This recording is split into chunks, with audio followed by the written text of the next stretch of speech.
Let me take you back about 10 years. I was the new hire at this mid-sized company, fresh-faced, hardworking, trying to prove myself.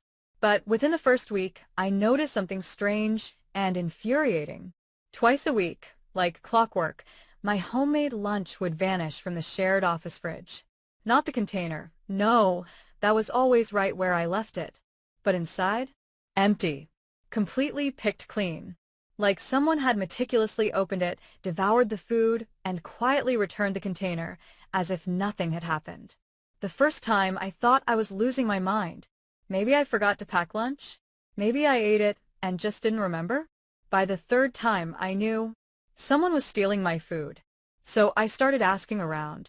Casually, carefully, I didn't want to be that new person who came in pointing fingers. But what I found out made my blood boil. It was him. Let's call him Dave. Older than me. Arrogant. Misogynistic. The kind of guy who made offhand comments that were just sexist enough to make you uncomfortable, but subtle enough to escape formal complaints. People knew Dave stole lunches. It was practically a running joke in the office. He strikes again. They'd laugh when someone opened an empty Tupperware. But the worst part?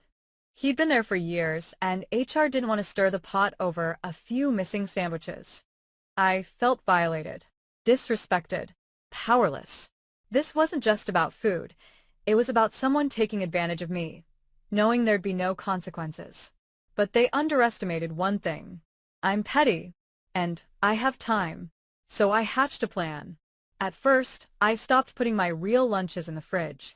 I'd pack a simple sandwich I could keep in my bag, nothing fancy, just something to get by. Then I started preparing decoy lunches. Elaborate, beautiful-looking meals, layered pastas, colorful salads, even the occasional stir-fry, all packed in my usual container and left in the fridge like bait. For 2 weeks, he took the bait.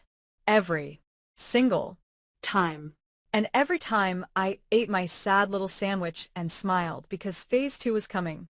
That's when I started planting the seed, with everyone, including Dave. During coffee breaks and casual chats, I started talking about this new wellness technique I had discovered. Something ancient, natural, supposed to be good for the immune system, energy levels, even mental clarity.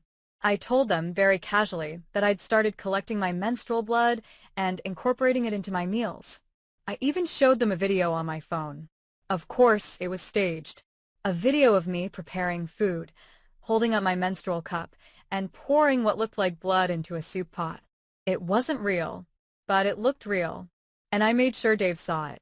He didn't say much, just stared, pale, silent. The next day, he didn't touch my lunch. A week later, he took a full week off work. No one knew why. When he returned, the fridge thefts stopped completely. Not just mine, everyone's food was suddenly safe. Coincidence? Maybe. But I like to think it was the mental image of slurping up something that might have had, well, that finally broke him. And look, I'm not a monster. I didn't actually put anything gross in those lunches. Well, okay, maybe a little dead skin from my feet once, just for spice. But no bodily fluids. Nothing dangerous. Just a perfectly legal, disgustingly effective psychological trick. The office fridge became a safe space again. I finally felt respected. And Dave? He never spoke to me again. He never made eye contact. He avoided me like I was contagious. Funny how quickly bullies shrink when they think they've been outplayed. Sometimes, justice isn't about calling HR or making a scene. Sometimes it's about getting inside their head and staying there. Dave thought he could take from me without consequence. Now he's probably still wondering, what exactly did I eat? If that revenge gave you chills, hit that like button and let me know in the comments. What would you have done? And if you love stories where karma hits hard, subscribe now. We've got more just like this coming every week.